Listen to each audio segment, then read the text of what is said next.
And what I've learned is that the delivery of that aha moment is such a critical point in a relationship with a client. And what I mean by aha moment, the aha moment is that point where they say, yes, I knew that working with you was the right thing to do. I knew it when I signed my name on the bottom line. But because getting that aha moment is so important, you've got to be really deliberate about finding it and delivering it as soon as possible. And I found hands down the best way to do that is to just work that right into your onboarding process. Hey numbers nerds, my name is Michael King and welcome back to The Connected Accountant. If nailing the sales call is the most important time in really establishing the trajectory of how a client relationship is going to go, then I would say the very close second most important time in determining the trajectory of a client relationship is during the onboarding process. A good onboarding process can really set the stage in the energy and the expectations for a long-lasting client relationship, or it can really just kind of get things off on the wrong foot. And honestly, when onboarding goes poorly, normally it's not a long, great relationship. Normally it's full of a lot of meh.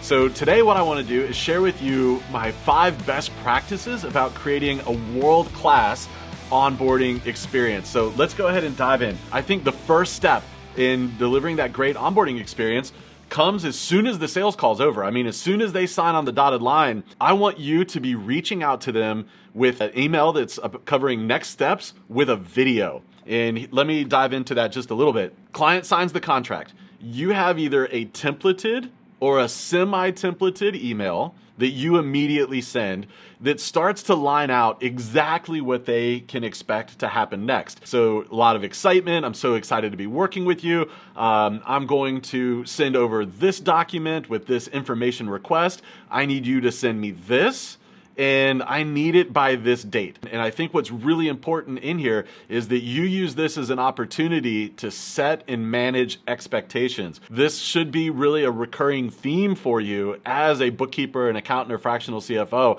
I can tell you that you will live or die by how well you set and manage expectations. So right there in that first email, I want you to line out what are the next steps. What do you need from them? When do you need it from them by? And also, what can they expect from you? And when should they expect it by? Notice what and when through all of those. So important. Now, I also mentioned that you should do a video. Now, the video is completely optional. You don't have to do it.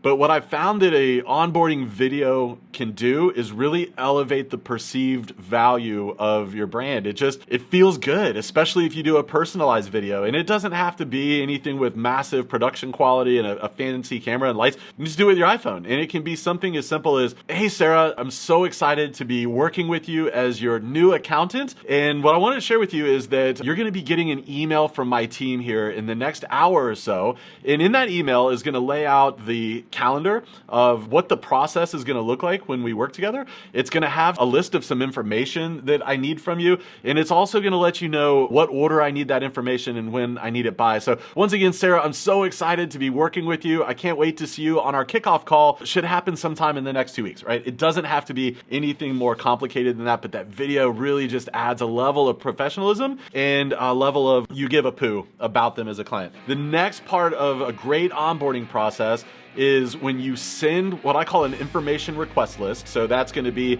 access to QuickBooks, previous year's tax returns. It might be LastPass or banking credentials or bank statements. You're going to have this whole list of things that you need from them. Whether you're doing bookkeeping, accounting, CFO work, it can be overwhelming for your clients. And so what I want you to do during the onboarding process is I want you to prioritize the information that you need from them, okay? When you tell them, hey, these are the 3 things that I need right away. If you get stuck on any of these, give me a call. But here's some other things that they're nice to have. And so if you don't have access to them right away, if you're confused about where to find them, then that's okay. We can cover that during our onboarding call. What happens when clients get overwhelmed is they'll get frustrated. They'll look and they'll be like, QuickBooks access? I don't know how in the world to give you QuickBooks access. And they'll just bounce, right? And so then you're like, hey, I need the rest of this stuff. And they just won't do it anymore. So give them a really clear priority list of what they need and when you need it by. Now, that kind of goes closely with this next point, and that's identify sticking points. And the one that I love to talk about there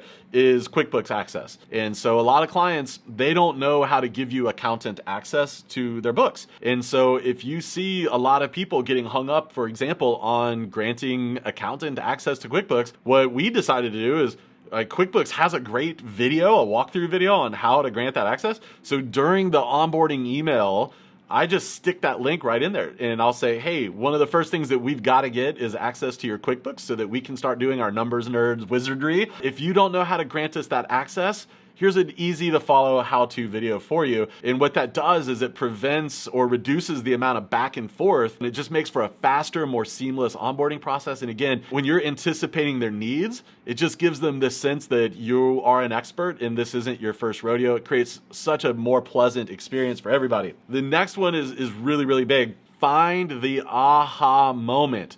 And what I mean by the aha moment is I'm sure you've worked with somebody in the past. I mean, it might have been a plumber, somebody that did flooring for you. You might have bought a car from somebody, a coach that you worked with. But you've worked with somebody when you had that moment of clarity in that relationship where you were like, yes, this is why I decided to work with you. I knew you were awesome, and this just proved it for me. I'm so glad we're working together. You want to deliver that aha moment for your client as soon as possible. The quicker that you can deliver them that value that gives them the aha moment, the less likely they are to be thinking about, oh gosh, did I really make the right decision by working with Bill? I don't know if Bill's the right guy for me. So the faster you can do that, the better. And what I found to be a best practice is work that aha discovery into your onboarding process.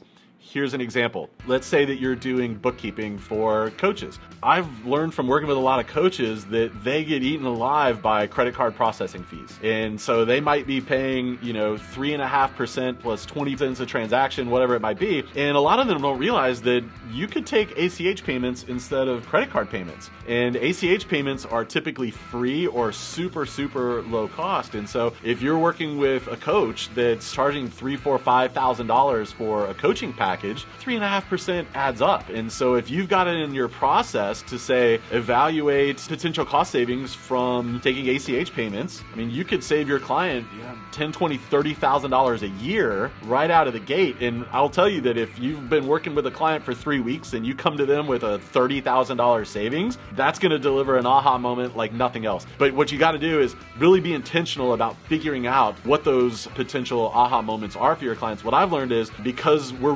laser focused on the industries that we serve, most of them have those same 4, 5, or 6 potential aha moments. So right there during our internal onboarding checklist, we're like looking at 5 or 6 things that we know is normally an opportunity for them. And then we hit them with it early and we hit them with it hard, and they absolutely love it. The last thing that I'll share with you around creating an awesome onboarding experience is so important.